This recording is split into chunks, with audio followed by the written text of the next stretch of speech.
to know this. It's a pity that things have turned out this way. So, this is the true reason I can't sing? The shadow that envelops Penacony is actually... We were never children of the harmony. Our ideal paradise could not have been crafted by Pt.4. True bliss can only be guaranteed by the one who transcends the many.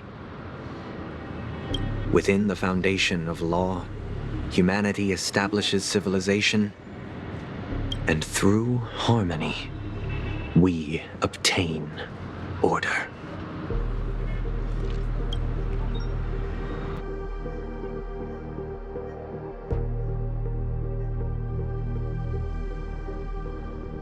Unbelievable. To think that there would be remnants of the Order on Penacony. What have you done with Mr. Yang and Miss Robin? Don't worry. I just gave them some time alone to ponder their fates. You should know that these actions make you an enemy of the Astral Express. Should we need to stand against the Nameless, it would only be myself and the Oak family involved. But we haven't reached that point yet, have we? Your efforts for the justice of Penacony are evident to everyone, and have been widely observed.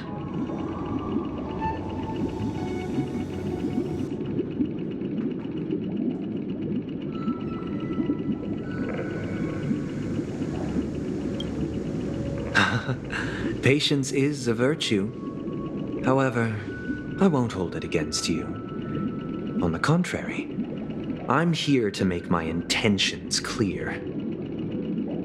If it is the Order that drove you to imprison Welt and Robin, and you're using them to coerce our compliance, then there'll be no point in entertaining any type of discussion. You're mistaken, Miss Himiko. They are in very safe hands, and just as the family has always proclaimed, no one can be harmed in the dreamscape, least of all in the beautiful new world belonging to the Order.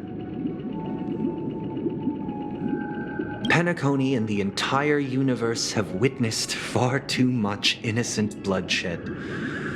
The strong wield their blades against the weak, and the victors push the vanquished to the brink of life. Natural selection.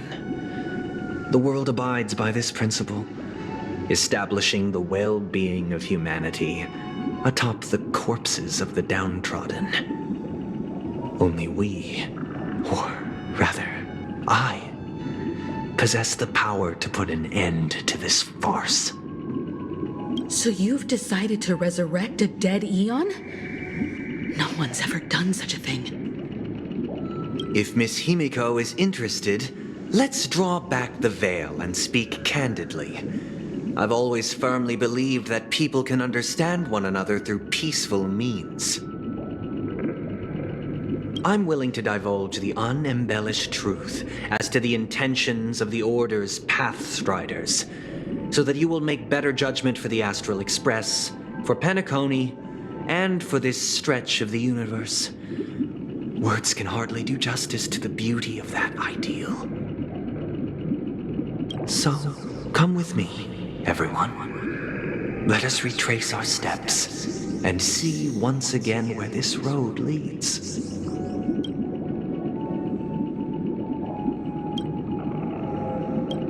Huh? Where'd he go? Welcome. This isn't any location in Penacony's dreamscape. It's my inner world. The reason the scenery before you remains unchanged is because your consciousness has drawn on similar concepts to fill in the gaps. Did you do the same to Welt? It's a tuning process, stronger in effect and more draining on the mind.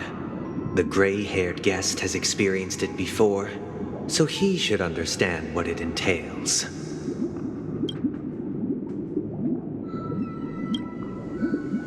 tuning allows you to intuitively grasp my feelings, which also means that I cannot hide anything from you. Now, everyone, please look at the huge screen. The road we once took begins here. From this point on, you will witness the numerous decisions I've faced. I've selected a portion of these to share with you.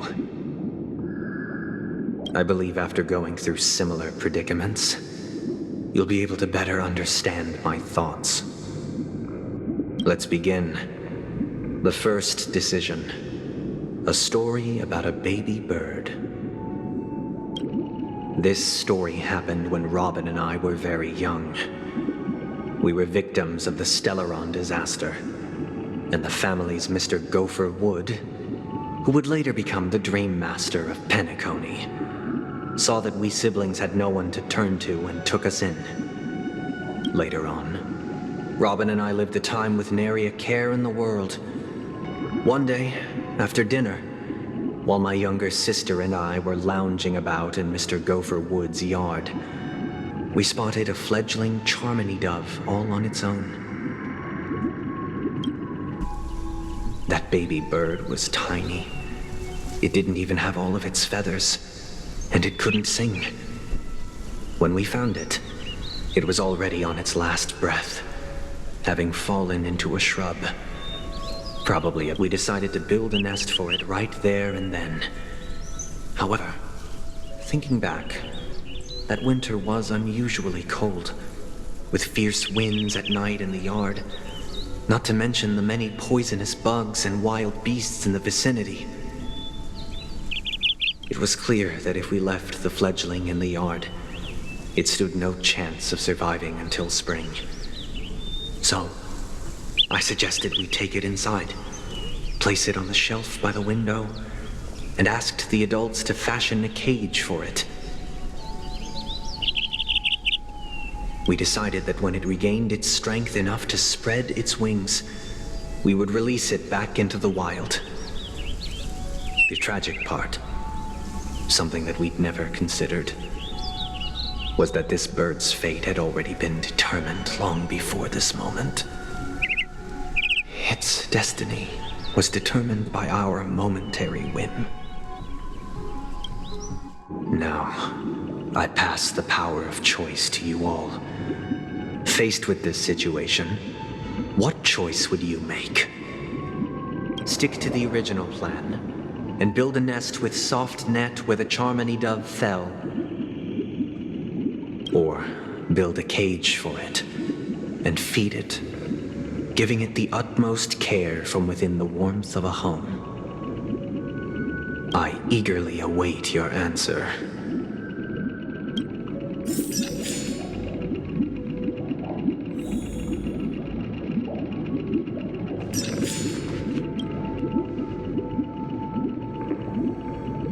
I can't decipher his intentions right now, but based solely on that question, I would probably choose to build that dove a cage. Even if I was gonna release it back into the sky, it'd have to be strong enough to fly first. If I left it where I found it, I fear it'd never get the chance to fly ever again.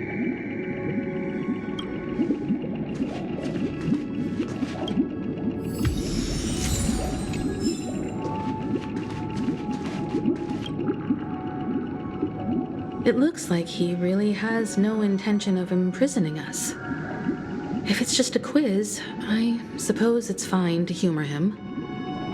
Back to the question. I would personally choose to build the little Charmony dove a cage. No special reason. I do think that a fledgling should have the right to fly into the sky. But if it can't even live to that point, then there's nothing to talk about to begin with.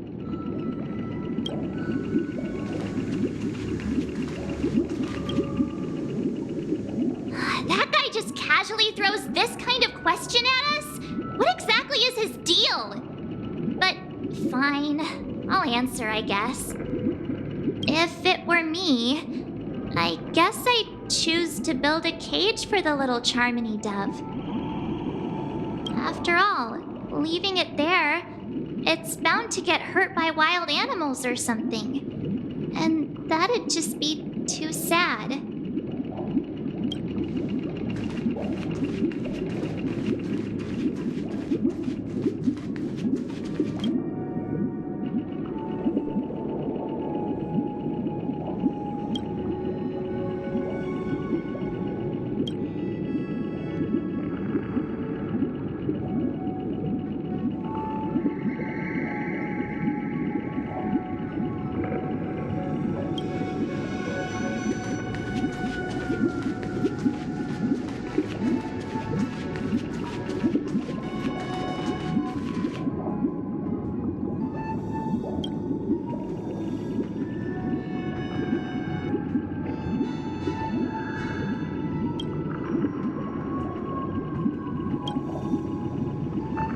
I'm happy to see that you made a choice similar to ours.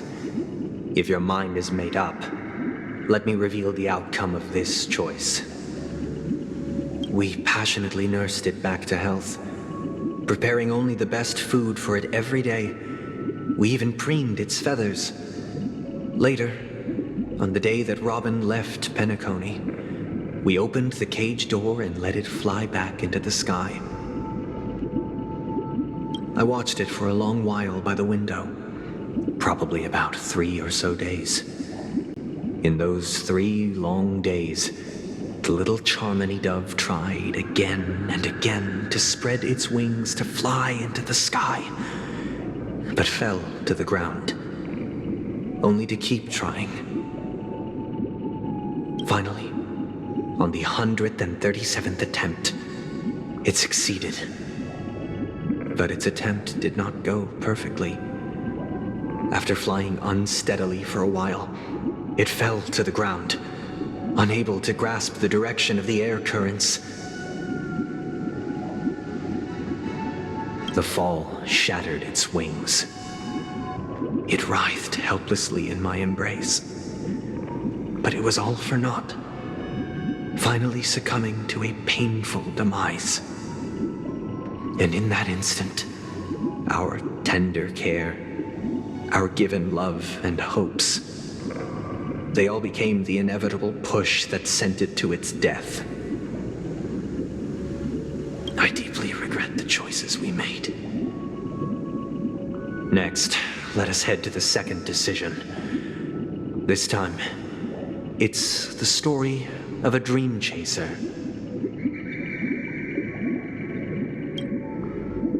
This story happened when I was appointed as Bronze Melodia, a position exclusive to the Oak family, charged with listening to the problems and vexations of dreamscape residents and providing them with the relevant guidance. It was during that period that I had the opportunity to hear voices from all corners of the dreamscape. Joy, sorrow, arrogance, regret, the complex tapestry of human nature that formed the world, and I was fortunate to catch a glimpse of it. He was a dream chaser and an illegal stowaway. Just like the rest of them, he came to Penacony in search of a better life, except that, to most people, the price he paid, I suppose you could say it was everything. He told me, I sold everything I could at home. The house, the land, even his 2 children. He said he had a plan in place. He would buy back his children once he had made his fortune and enjoy Penacony's beautiful dream with them. Alas, his plan to smuggle himself was somewhat clumsy, and he was sniffed out by those pig-headed hounds.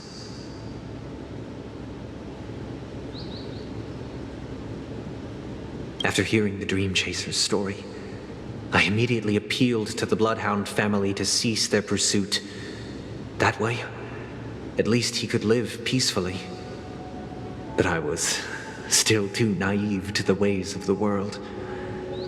I did not anticipate that what I thought was a kind gesture would later lead to dire consequences. I'll tell you the outcome soon. For now, I'd like you all to make a choice. Will you do as I did and try to convince the Bloodhound family to stop their pursuit so that the Dream Chaser may live peacefully and realize his wishes? Or will you remain silent, leaving him to languish while the hounds are hot on his heels until his inevitable judgment arrives? I look forward to everyone's decisions. Who knows? Perhaps they might even alter the outcome of this tragedy.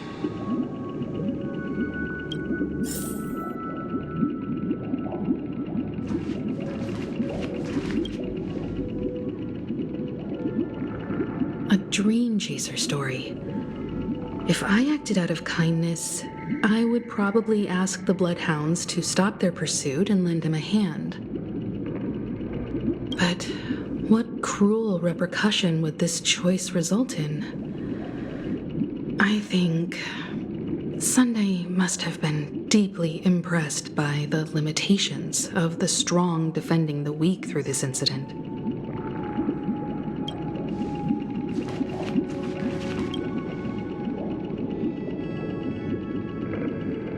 This question...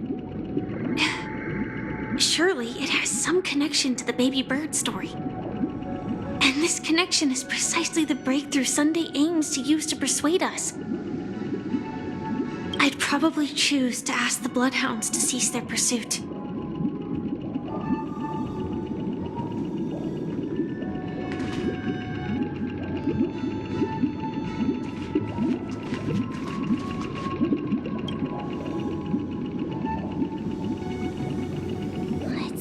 Illegal stowaways are really quite common on Penacony. But that guy in the story, I don't think he deserves any sympathy at all. He sold his kids to chase a dream. Even if he intended to go back for them, it's still insanely irresponsible. With that thought, there's only one choice. Let the Bloodhound send him back home. This person deserves to be punished.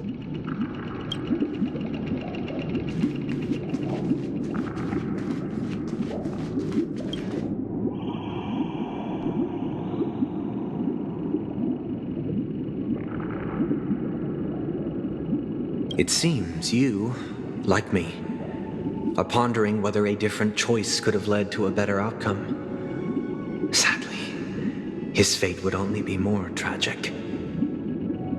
Say he never gets caught.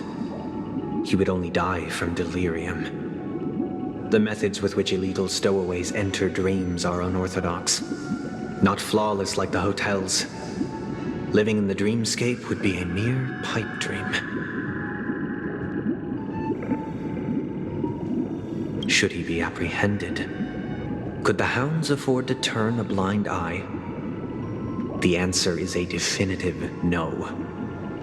They couldn't bear the resulting consequences, and thus wouldn't dare extend a helping hand.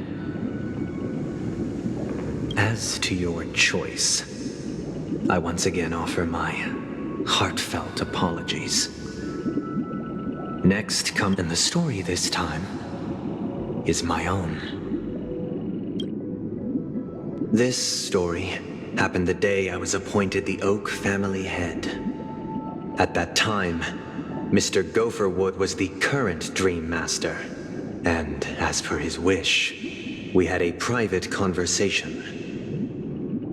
What surprised me was that the Dream Master had only come to deliver a letter to me. He let me read its contents, and it was a letter from my sister. The letter contained the usual pleasantries, anecdotes from her travels, nothing out of the ordinary. Just as I started wondering how this letter related to our discussion, the Dream Master began to speak. Do you know who wrote this letter? My sister, of course. But why would you personally visit me to hand me a letter from my sister containing mere trivialities? To help you grasp the full scope of this issue. Do you know where Robin is at this moment? From what the letter indicates, she must be in Caspelina 8, correct? She's touring there right now. Correct. Has she mentioned anything about a stray bullet? A stray bullet? What? A war has broken out on that planet. It is because of this very reason that Robin chose this destination. To spread the word of the Harmony. And to save the lives of that planet. She personally made for the front lines. She hoped to ease the people's suffering with song, and was willing to brave mortal danger to deliver the IPC's medical supplies. Unfortunately, stray bullets show no such compassion. Is she all right? If the operation was successful, she should probably be recovering in the field hospital. By the eon above, the bullet struck her neck directly, yet possibly as a reward for her consistent deeds of harmony, it didn't hit any vital arteries. Once you've attended to your outstanding tasks, it'd be advisable to write her back as soon as possible. Those damned savages! I'll pack my bags right away. My gratitude for bringing this to my attention, Mr. Gopherwood. Now you understand why she always wears such elaborate neck ornaments, don't you? How could this happen? Miss Robin? It's all in the past, so please don't worry. I share this in the meager hope that you will understand the Harmony's limitations and predicament. As grandiose as the strong defending the weak sounds, many times, it is nothing more than wishful thinking. Likewise, I've prepared one last question, one last choice. But rest assured, this choice will not have any grave consequences.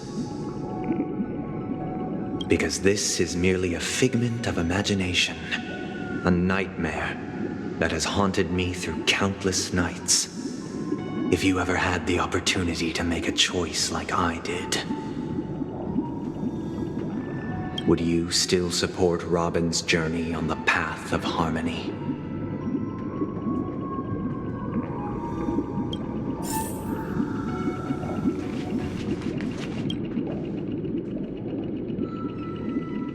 I often feel like I've dreamt of similar scenes on certain nights. In the dream, I see blurry faces. I don't know who they are, but I sympathize with all of them, fighting for survival against some. Their confusion and fear are lucid to me. But I also remember they chose never to give up. If Mr. Sunday's question leaves you puzzled, you should find the answer from your own experiences. With each trailblaze, dangers and tribulations will surely follow. But would you ever back away? Would you stop March and Don Hung from reaching their next destination? I believe you.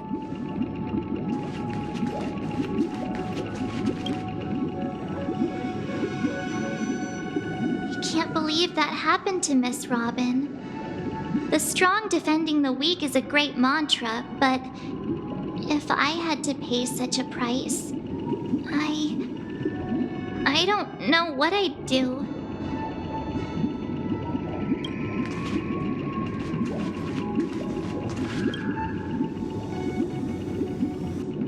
Miss Robin's courage is admirable.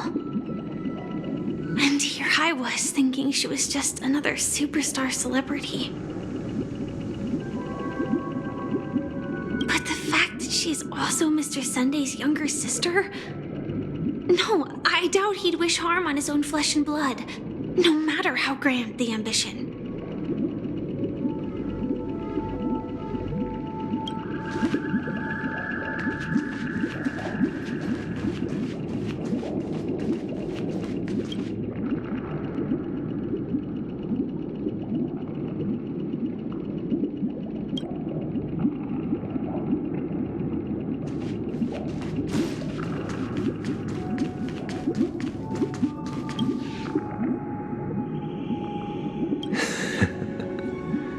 I see. I am now aware of everyone's stances.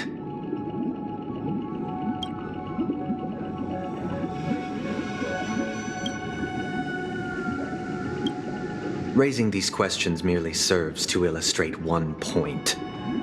The plight of Penacony cannot be salvaged by the harmony.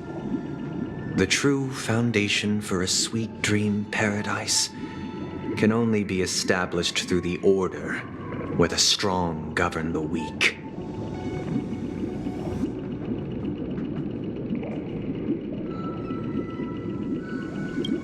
I know the suffering of being tormented, the turmoil of losing your way, how sorrow and even despair set in when matters don't work out.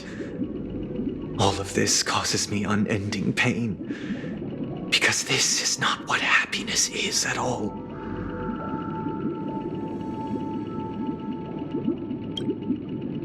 We must teach the weak how to live a happy life. And this life isn't some noble propriety that the upper crust preaches, but in definitive terms, a way of survival that belongs to everyone.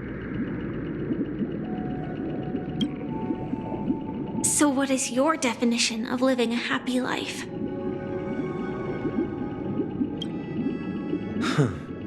Good question. Human consciousness is fundamentally an illusion, a cage known as self-worth. People lured in by this illusion make mistakes, yet still ask that external influences bear the burden. When one mistake after the next permeates the masses, they become impossible to trace. Thus, the amassing of these individual cages culminate to form a prison, a place dictated only by the rule of survival of the fittest. Nature is always accompanied by predation and sacrifice. Its antithesis is known as order. That is what I want to do. Unite people's happiness under the banner of order. They won't need to make bitter choices any longer, nor face the weaknesses of humanity. They can cast aside their primal instincts to build a haven for mankind.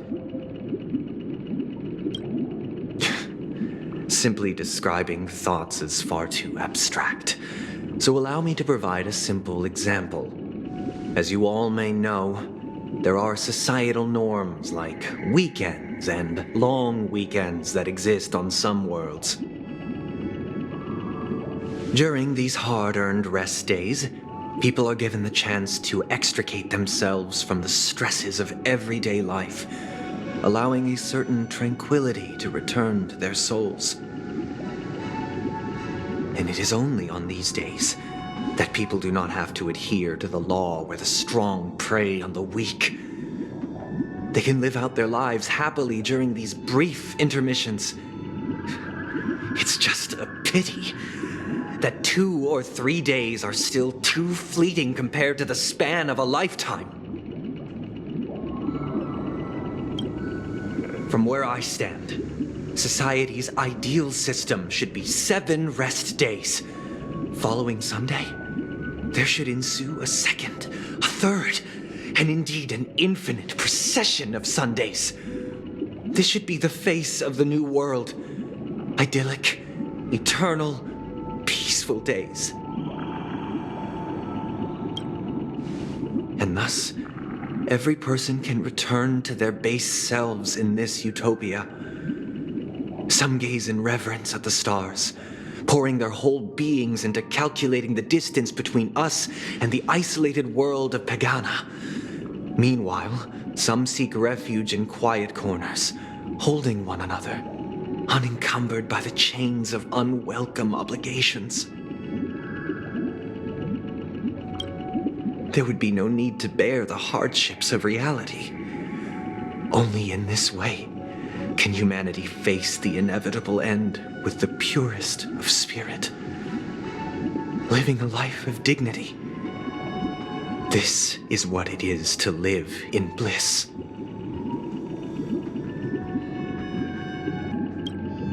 Miss Firefly, you who are stricken with entropy loss syndrome, you of all would surely understand this.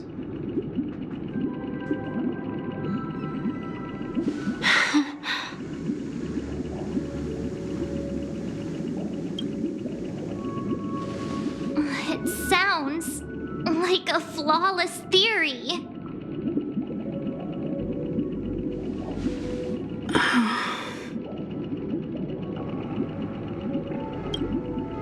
But what is the price to attain all this? The cost is minute, merely a personal and eternal sacrifice.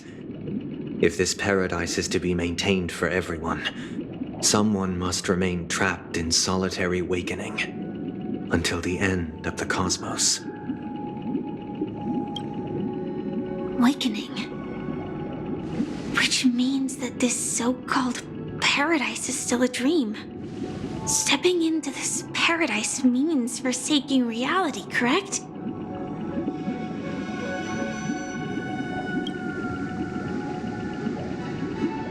It is not forsaking, but transcending. Flesh, blood, sorrow, weakness. If the physical is the root of spiritual suffering, it is only logical that we defeat it. But in this supposed bliss, people won't have defeated their demons. The chance to overcome their tribulations would be forever lost to them. In other words, it is an escape. That's another way of understanding it. But there is no shame in escape. On the contrary, the seeds of escape exist in everyone's hearts. Don't you agree, Miss Firefly? And as for why life slumbers, it is because we are afraid to awaken from our dreams. But this is not in conflict with the grand plan.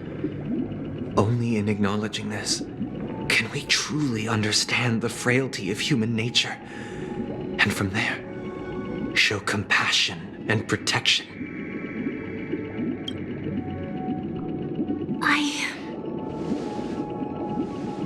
I admit that you are a born leader.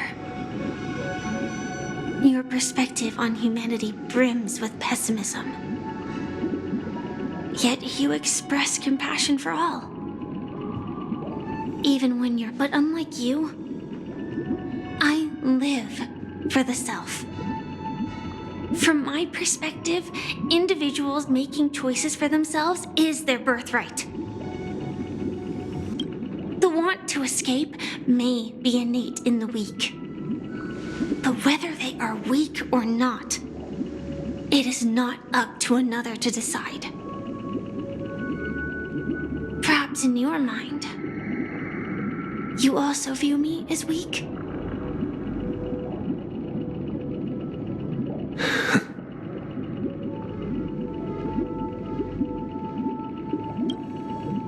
Because I don't think so. Since Miss Firefly has said her piece, the Astral Express will also naturally give you our answer. We'll leave it to you. Just as Mr. McHale instructed before. Tell him our choice.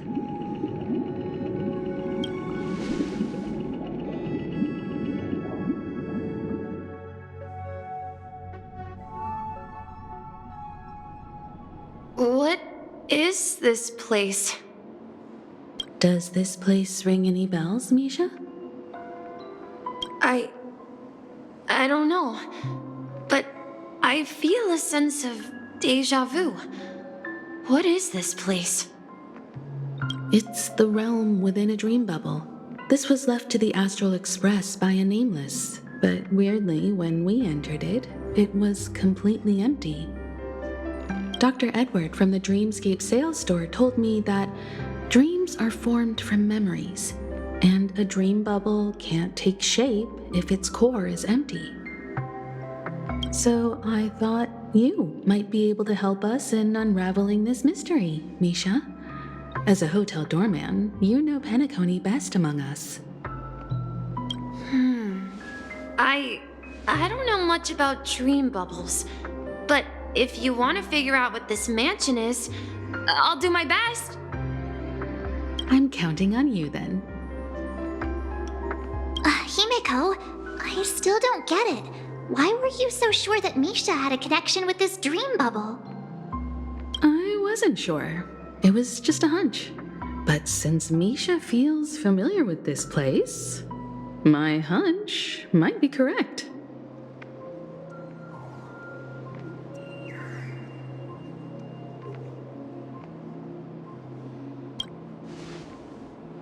Exactly.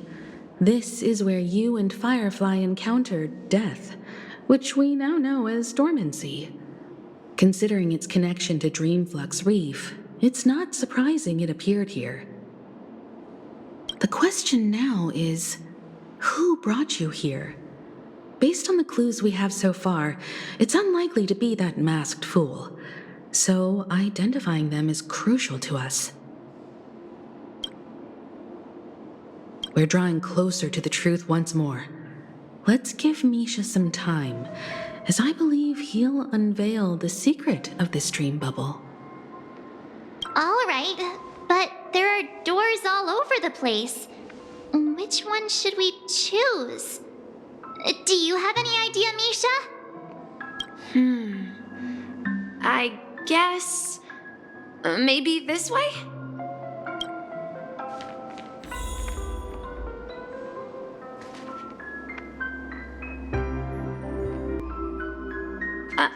I'm not entirely sure, but let's give it a try. Wait, you managed to choose the right door on your... Weird. This place is quite different from the hotel. But I feel like I've been here before, and even lived here for a while. If I remember correctly, there should be a fireplace down that hallway. Clocky and I used to sit by the fire, listening to the crackling of firewood. And the room on the other side was the toy room. I loved spreading out all the toys from the box on the floor and making up stories for each of them. Oh, hold on. This doesn't make sense. Didn't I grow up in Dreamflux Reef? So, what is this place? This could be a case of amnesia. Don't worry, Misha. It's common for everyone to forget certain aspects of the past. Those memories haven't vanished. They're just lying in the depths of your mind. We can surely get them back. Since this place seems familiar to you, why don't we explore a few more rooms and see if you can recall anything more? Yeah, then let's check out the rooms I just mentioned. Tick-tock. Tick-tock. I heard some noises from the room. Origami Bird? That's a friend of mine. You and Origami Bird are friends? Yeah. It's a member of the Compass crew, just like Clocky and Miss Mirror. And there's more than just one Origami Bird. They are a big family with lots of brothers and sisters who look the same. They follow Miss Mirror's orders and handle all sorts of jobs on the ship. They're the best sailors. Sailors? Can origami birds be sailors? Could you tell us more about the compass, Misha? The compass is a ship bound for the new world. Clocky and his partners travel through layers of fog to the depths of the sea. Whenever there is danger, Clocky will use a compass and guide the ship in the right direction. That's a great story. But in the Penacony cartoon, Clocky and his partners have always lived in Dreamville and never ventured out, right? Huh? Oh, that does seem to be the case. Weird. I clearly remember Clocky arrived in the New World in the end. Perhaps Clocky has a hidden past. So, where has Clocky gone? Did he leave to protect Dreamville?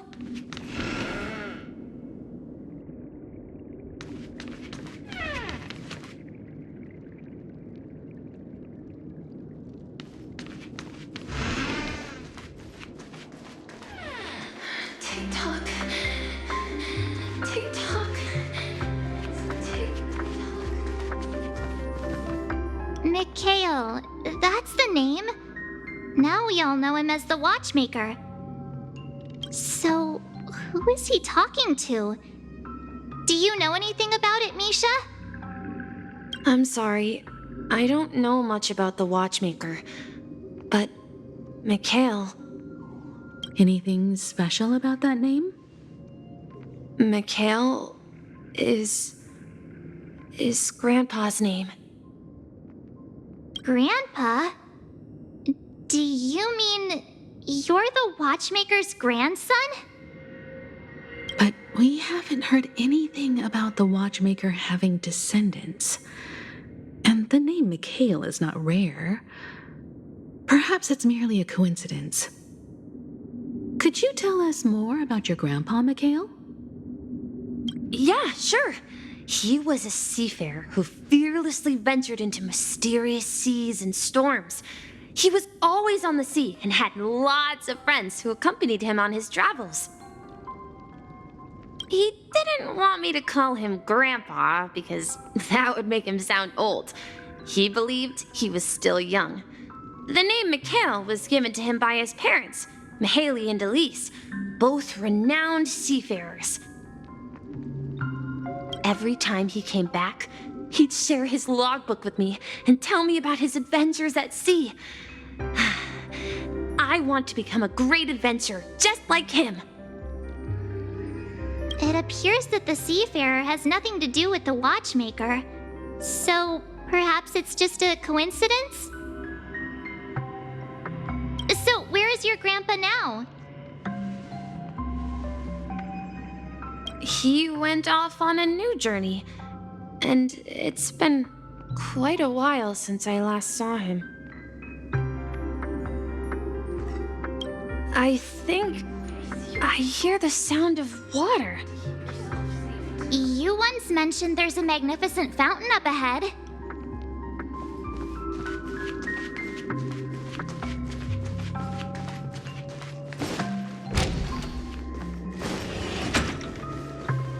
Look, there it is!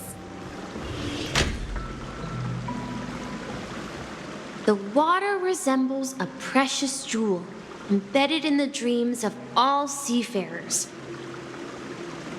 Every time I gaze at the shimmering lights beneath the waves, it feels as though I'm back in this place, standing by your side. Have you recalled anything, Misha? Yeah, I saw these sentences in Grandpa's logbook. He used to say that despite the perils of the sea, whenever he stood on the deck in the afternoon, overlooking the sparkling waves, he would think of this fountain in front of his house. He often said that those moments felt like returning to his family's side, and the difficulties at sea didn't seem quite as challenging. You know, I quite understand such sentiments.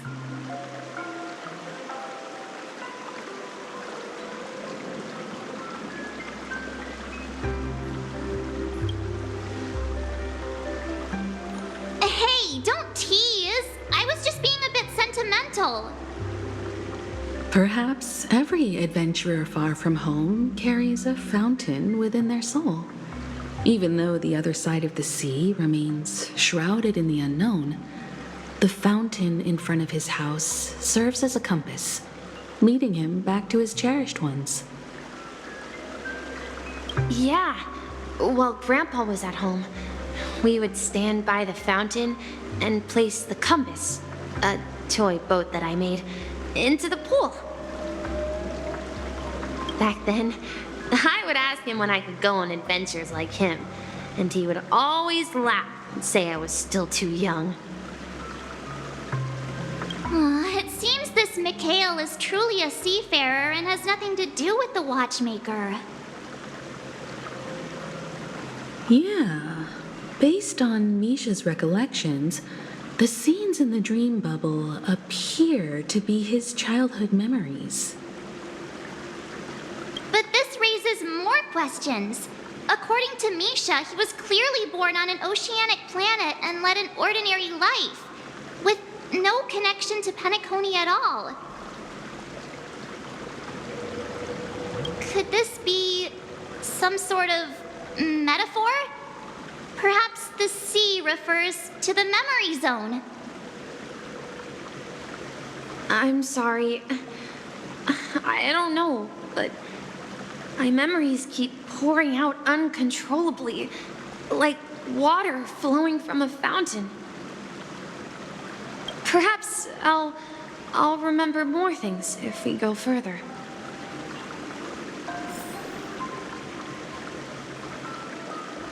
I wish to share your burden. We're going to the opposite side, right? No, we should turn left here. Huh? Something feels different about this place. This is it. I remember this corridor. Up ahead is Grandpa's study. It was in that room that I saw him the last time. Tim, I'm not how Honkai Stars across the ocean. The atmosphere in this room feels totally different. Misha, you finally come!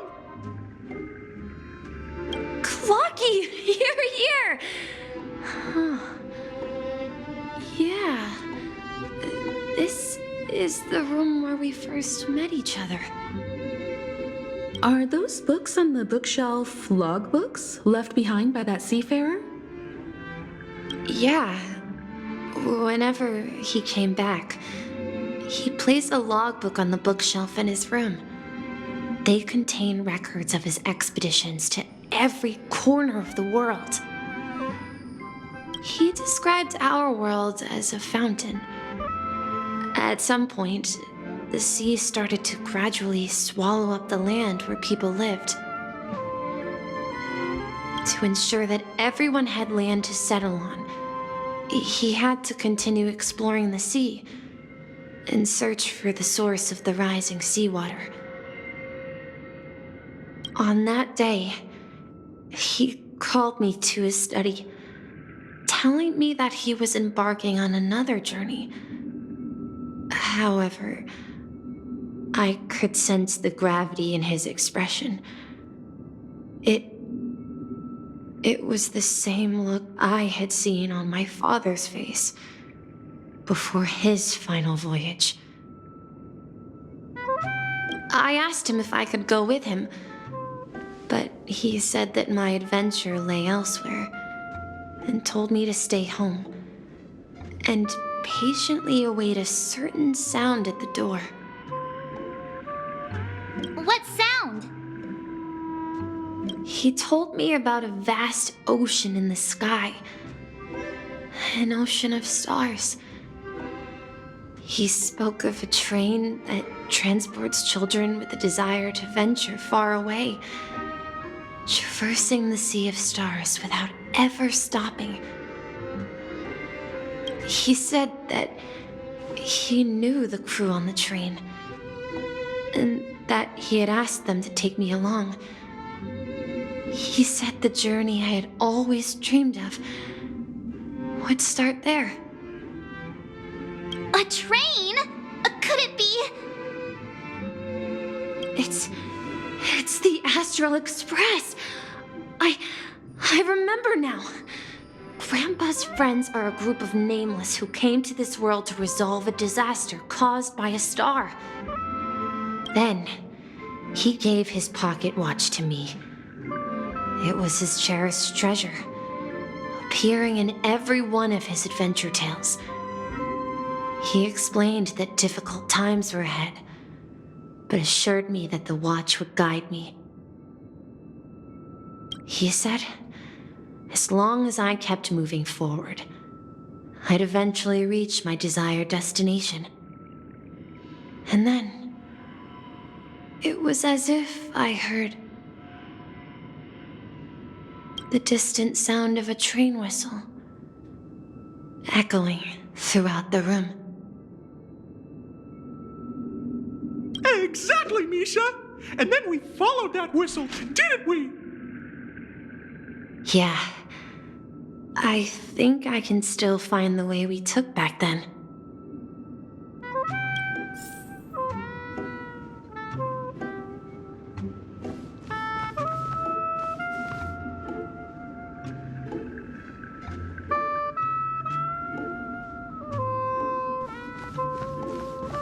This is the dream jigsaw, right? So we're supposed to find the exit. But where can we find the last piece? Do you remember? You said you obtained a mysterious shard when you stumbled into this place. Hey, the shape seems to match. So this shard is also connected to Misha? Looks like we're just one step from revealing the truth. Let's get to the other side and investigate.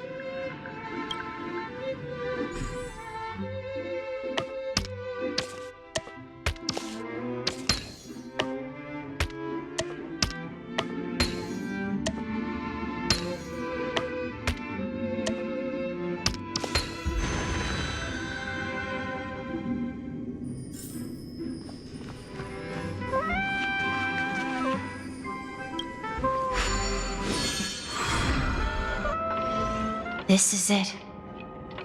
This is my room of clocks. While I spent my time waiting for Grandpa to return from his voyage, Walter gave me this workshop, and it became my secret base. Here, I learned how to repair clockwork and gears out of my fondness of precision mechanics. In my dreams, I was the captain of the compass, embarking on adventures with my companions, Clocky and Miss Mirror, in search of the new world. I was born and raised here. So, this building in the dream bubble is your childhood home? Yes, but not exactly. To be more precise, this dream bubble itself is my home. Looks like you've remembered everything now. Wait. Why does it feel like everyone else knows something I don't?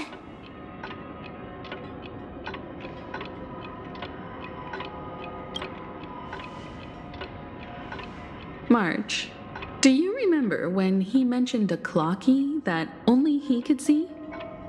Yeah, the little guy here, right? But we all saw him in Dreamflux Reef, right? And Mr. Yang even greeted him. Looks like everyone on the Astral Express has a childlike spirit. The answer lies in the Astral Express. His experience shows that neither Firefly nor Acheron can see this clocky. And when we were in Dreamflux Reef, you may have noticed that for some reason, nobody outside of the crew had ever talked with Clocky.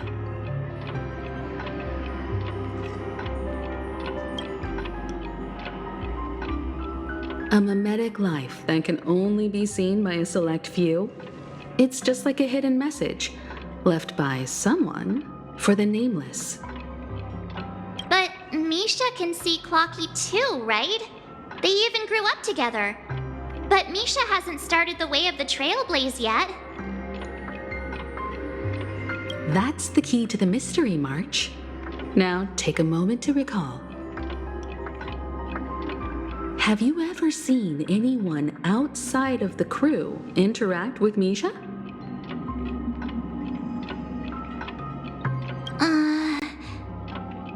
Wait. No way! That's the answer, March 7th. This dream bubble is the place where I was born. And I'm a dweller in this dream. Just like a memory zone meme. I should have stayed here and waited for you. But when reality and memories merged, I unconsciously pushed open that door and left the bubble with Clocky. So it's not that the Watchmaker's dream bubble is empty, but rather the stuff inside ran away? And the whistle you heard was the sound of the express arriving at Penacony? That's one way to see it, but I believe there's a longer story behind all this. It's best for Misha himself to explain all the details. How about we start with your name? Now, should we call you Misha, or... Thank you all for helping me rediscover my true self. Now, please allow me to reintroduce myself. I was born on Lushaka, in the Presmere system, adopted by seafarers Mikhail and Char. They gave me a treasure, a name that carried their hopes.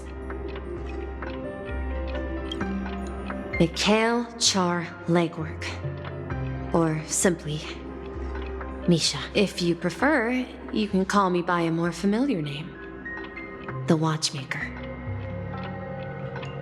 So, you're the Watchmaker himself? Unfortunately, that legendary figure is no more. As for the child who has been with you, he's the innocent protagonist of Misha's childhood dream. A friend of Clocky, a young apprentice, and a future mechanic on the Express. And this also marks the beginning of his journey, devoted to the Trailblaze. At the end of the journey, I left this little flame, which I so cherished, in my deepest dreams, hoping to pass it on to the nameless of future generations. However, he somehow left the dream bubble and forgot all about his task. I apologize for all the confusion this caused. Because he was born with a desire to trailblaze, wasn't he? I don't think Misha has forgotten his role as a guide. He remembered it, and that's why he mistakenly appeared as a hotel doorman in his dream from the very beginning. The one who brought our unconscious friend here must have been Misha. If that's the case, we encountered the Watchmaker's legacy from the beginning, didn't we? Well, I have a sarcastic friend who says I always take big detours and end up back where I started. Perhaps that's what every nameless has to go through. But in the end, you found me. I'm sure you're all wondering what my legacy is. I believe my hound has mentioned the Stellaron and my wealth. If I may apologize, the Stellaron part is real. As for my wealth, however, it's nothing more than a baseless rumor. I left my homeland as a child and embarked on the journey of Trailblaze. I traveled to various planets until finally reaching Asdana, where my friends and I built the original Penacony and fought for its future ever since. I've been moving forward all my life, doing what I could to overcome the obstacles in my path. But ultimately, my journey reached its end, and I left behind no possessions worth entrusting. So, if you ask what's left within this worn-out train engine that can be called a legacy, I suppose it's the things that are still burning in the engine's furnace. Now that you're well aware of the current situation of Penacony, I certainly hope that you'll help me get this world back on track. But I'll leave that decision to you, for the path of Trailblaze is never paved by others. All I have for you is a story and 2 gifts. I want to give you my pocket watch. It has accompanied me throughout my long journey, guiding that naive child forward, and has been blessed with the presence of so many great people up to this day. And my hat, too. The one who navigated for me placed it on my head and planted a fanciful thought in my mind. The trailblazing expedition will never end. Now, it's time for you to make your choice. Once you've made up your mind, open that door and enter the long dream of an old man. I'll be waiting for you at the end of this corridor of time. All right, everyone, let's make a decision. Although I don't think anyone will have any objections.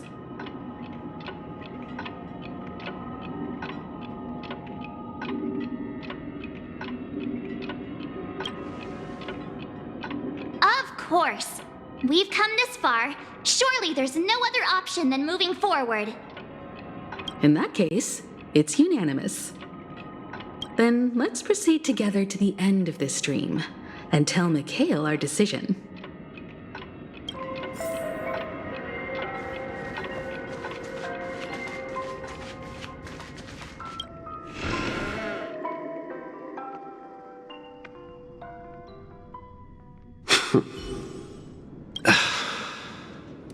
Mikhail, where are you going?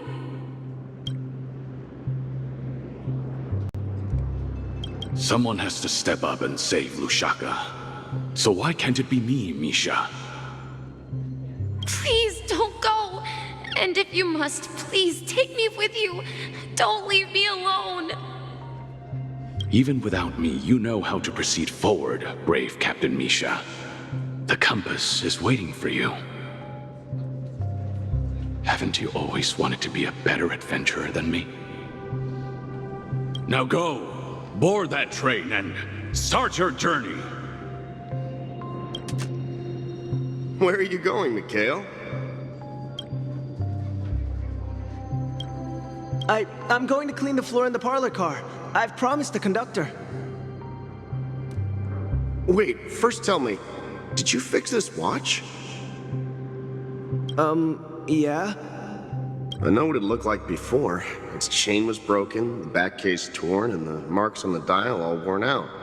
How did you manage to fix it? Well, it's hard to explain, but I knew it could be fixed. It's the hands, Mr. Amundsen. Its hands were intact and pointing in the right direction, so I knew there would be a way to fix the rest.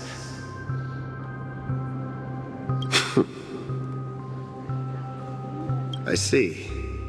You'll work with me from now on. Haven't you always wanted to tinker with this train? You're its mechanic now. As for the conductor, I'll do the talking. But I only know how to fix watches. Don't worry. You've got what it takes. I'll teach you what you need to know. Where are you going, legwork? It's time to head to our next stop.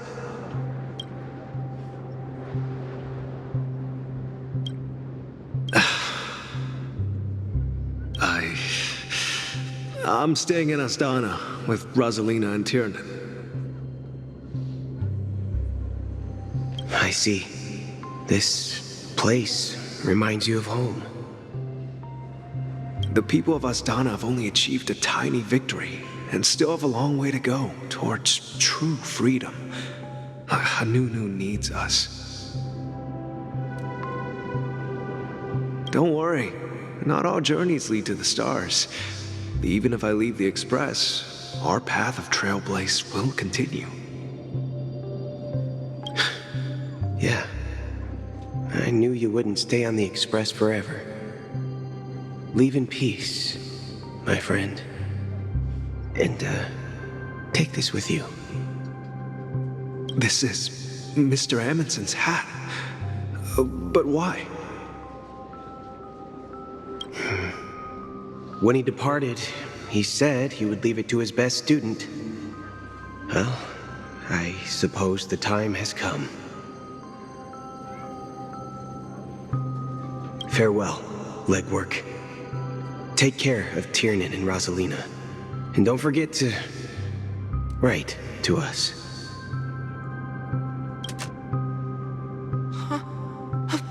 Where are you going, Watchmaker?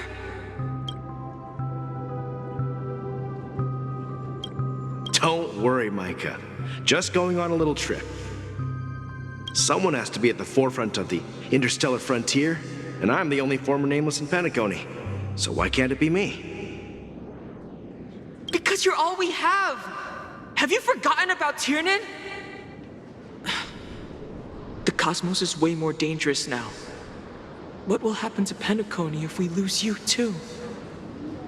But what will happen to Penacony if we don't find a way out? Ah, Tiernan. How could I ever forget him?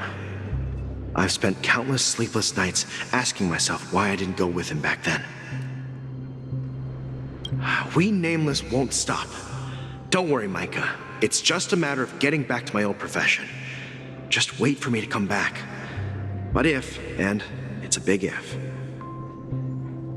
if I don't come back in one piece, then you'll become the next Watchmaker. Where are you going, old man? Oh, you're here.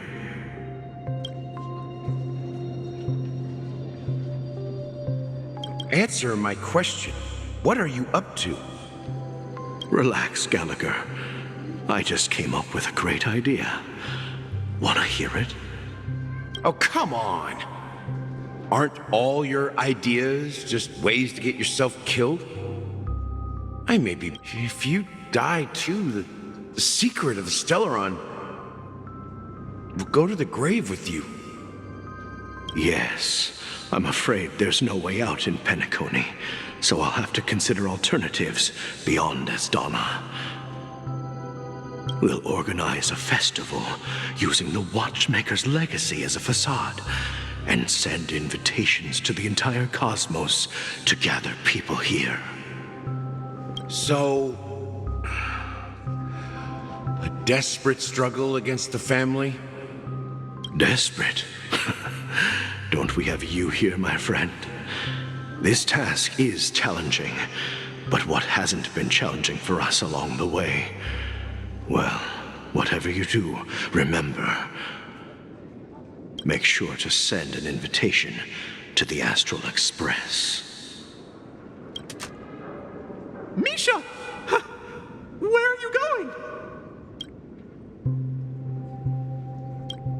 Oh, it's you, Clocky. Take me to Dreamflux Reef. Last night, I had a long dream about the day we met. I want to write down that dream. Write it down? Why? Oh, so I won't forget it. Do you remember how you got your name, Clocky? Of course! You told me that when you were a kid, you lived in a room full of clocks. Those wall clocks and pocket watches grew up with you and were your best friends. Yes, but what I didn't mention was there's a funny misunderstanding behind it. I was a kid, and there was always a special pocket watch in my memories. It was with my grandpa, guiding him on his sea voyages and leading the way in his every adventure story. I wanted to have a pocket watch like that too. And that's when you appeared in my dreams. Yeah. Every night, we boarded the compass and set sail together. But you know what?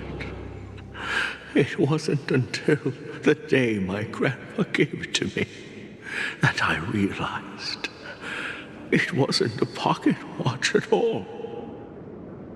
It was a compass. So, your name should have been Compassy. And the watchmaker is just a nameless. We've arrived at Dreamflux Reef. So, where to next? You know, Clocky, I don't think I'll be going anywhere else.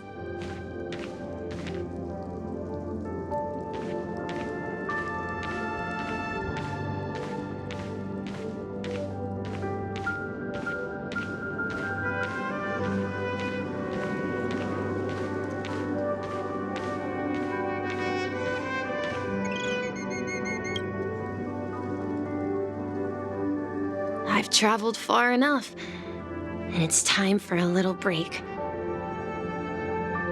Oh. So, we'll set out again. When you're rested? No, I'll stay here. And then, this is where it ends. This is where it ends? What do you mean, Misha? You told me that the trailblazing expedition would never end. Yeah, that's what I said. So now, it's up to you to decide your next destination. My next destination? What's that supposed to be? I've been following you. Misha? You're acting weird today. If you're feeling down, we can just do what we usually do. With the clockwork.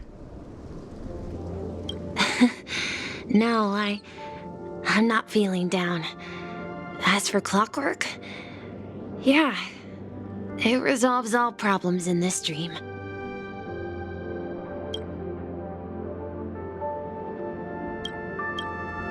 So, do you know what clockwork actually is? I'm not quite sure. Well, everyone gets lost at times. They may hesitate and doubt which way to go. That happens in this dreamscape and beyond.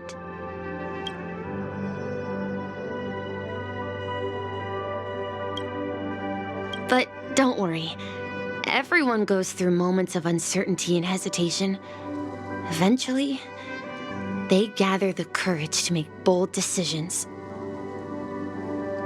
Whether it's calming, happy, angry, or sad, all they need is a little nudge to take that step toward where they truly belong. I'm leaving that little nudge with you, and I hope you'll share it with others. Such is the essence of clockwork, the will of the trailblaze. Clocky's hands spin around non-stop, indicating confusion, frustration, and weakness. But ultimately, people still need to move forward. Just like your hands, always pointing ahead. This is where my journey ends. From now on, it is your path to walk. Trailblazing means taking paths your predecessors forswore, and venturing even further. The Penacony in Mikhail's dreams does not belong to order.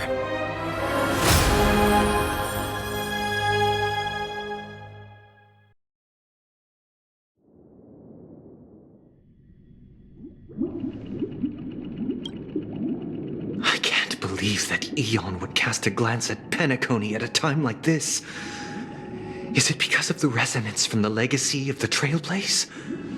Or perhaps the bond between you is so strong that it even impresses an Eon?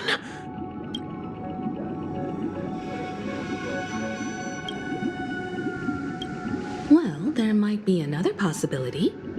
Perhaps they want to witness, on behalf of the fallen Eons, who will hold the future of Penacony.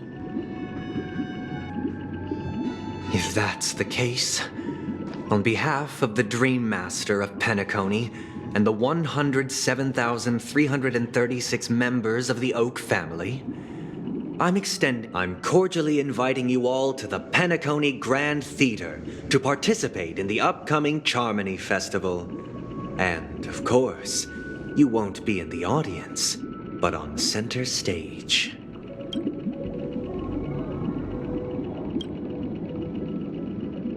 Since the future of the Stellaron, Penacony, and even the entire cosmos is at stake, let's draw a conclusion there, in all fairness. If you truly believe in Akavili's path, then show me their courage and determination.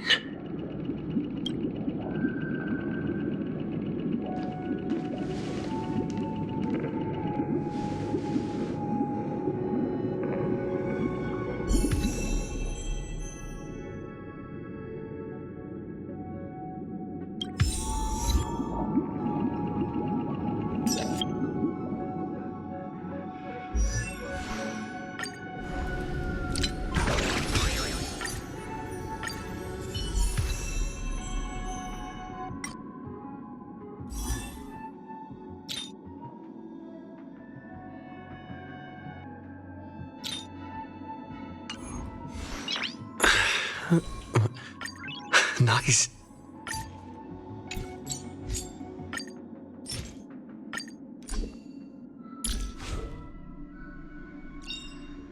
Unknown to each other, yet united in purpose, we make the same choices.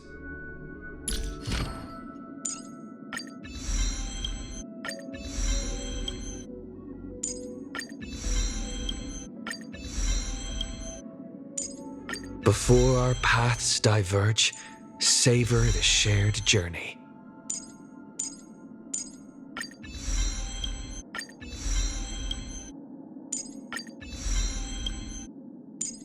Before our paths diverge, savor the shared journey.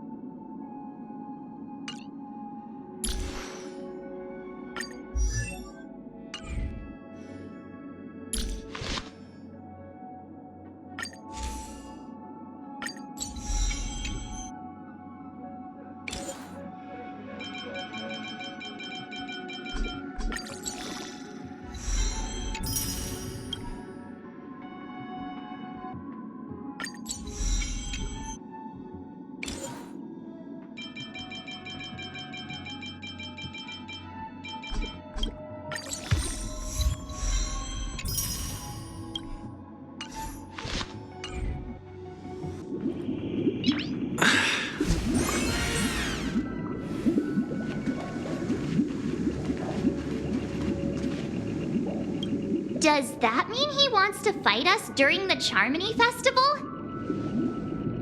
I'm afraid so. This is weird. Aren't Arc villains usually plotting some dirty conspiracy in the end? But he actually said something like, "In all fairness." Could it be that he's underestimating us? Well, in my opinion, Sunday is deeply committed to his own philosophy and genuinely wants to prove that the Order is right. I sensed a strong conviction and a desire for dominance in him. Maybe he won't accept the outcome unless he wins fair and square. That's why he'll give it his all in the upcoming battle.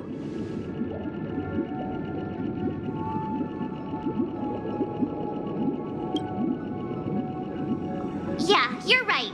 We've even dealt with a Lord Ravager of the Destruction, so a follower of the Order won't be a big deal. Anyway, we can't leave the Stellaron unchecked. This is about trailblazing a bright future for Penacony and fulfilling Mikhail's and his predecessors' long-cherished wishes. Now that we've taken up the mantle, we can't afford to fail them. However, the same applies to the Order. Their plan didn't materialize overnight, and they have the profound collective consciousness of the planet of festivities behind them. A desire to dream, to slumber and escape reality. All those hidden emotions have given birth to the sweet dream of the Order. They've harnessed the will of an entire planet to create an eon. This confrontation is far more complicated than a simple power struggle. To secure Penacony's future, fighting on the stage alone is not enough. What do you mean? Are you not coming with us? I believe Firefly is trying to say that she's heading off to another battle.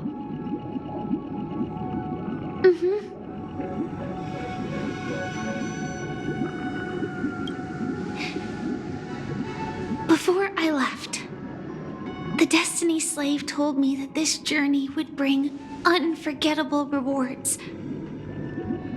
Even though, because one of the lines said, I'll experience death 3 times in the land of the dreams. 3 times? This can't be serious, right? The first time was a painful death when I was stabbed by the Blade of Dormancy, which led to all subsequent events. The script will always come true. But, so now I've understood the meaning of my second death. And I am prepared to face it. If all goes well, my efforts will provide crucial support for you. Only by achieving victory in this battle can we secure a future for Penacony. The most terrible form? Does that mean... The true death, where everyone in Penacony loses themselves completely in the eternal sweet dream of the Order. We must do everything we can to prevent that. Have you made up your mind, Firefly?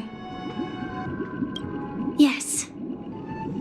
Otherwise, I wouldn't be here. Thank you again for your assistance for the Astral Express. May we meet again, in reality. Yeah.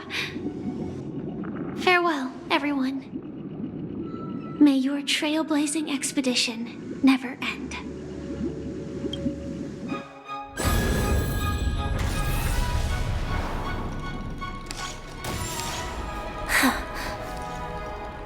I dreamed of a scorched earth. Everyone, are you ready? A new shoot sprouted from the earth. It bloomed in the morning sun and whispered to me. Like flame. Life begets death. May we meet again in reality.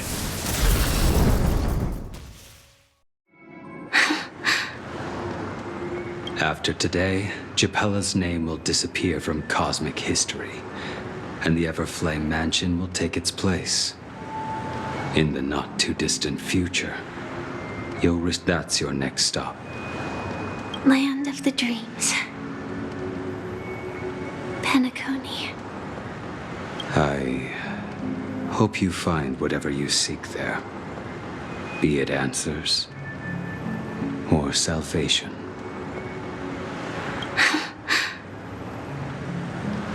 You mean my 3 deaths? Silverwolf told me about it. It's such a shame that it's not part of my script. While I want to live, I'm never afraid of death. The opposite of death is eternal life, and that's something I'll never desire. People die, and I am no exception. Death is like a script, a fate that cannot be defied. But that's exactly why we have to choose where we want to rest forever. Do you exist just to perish? Are you not the same, Blade? The end you desire is not one dictated by others. If I were to die now, I would only be a weapon. Though its definition escapes me, isn't this the answer that ordinary people look for their whole lives? A name that can be carved onto their tombstone. The tombstone that belongs to me once bore the inscription, Glamoth's Iron Cavalry. Then it changed to Stellaron Hunter. But one day, it will bear the name Firefly. And all the brilliance she showed at the end of her life.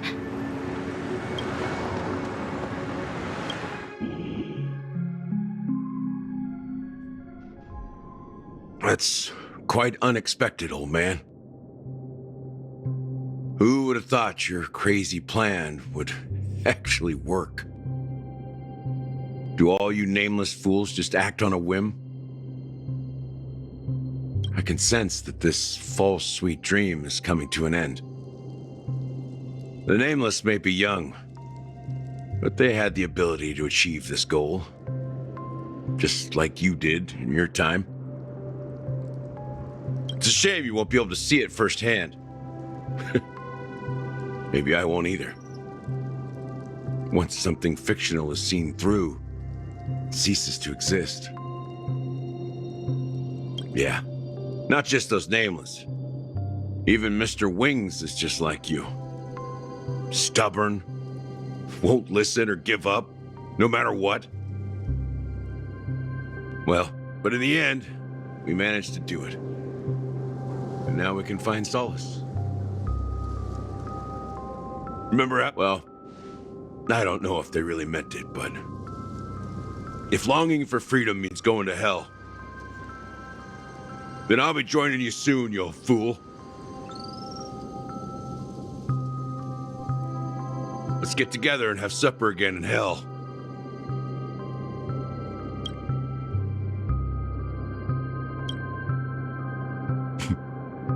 Oh, I almost forgot. Here's to you. A glass of hello and goodbye, Trailblazer. To the imperfect tomorrow.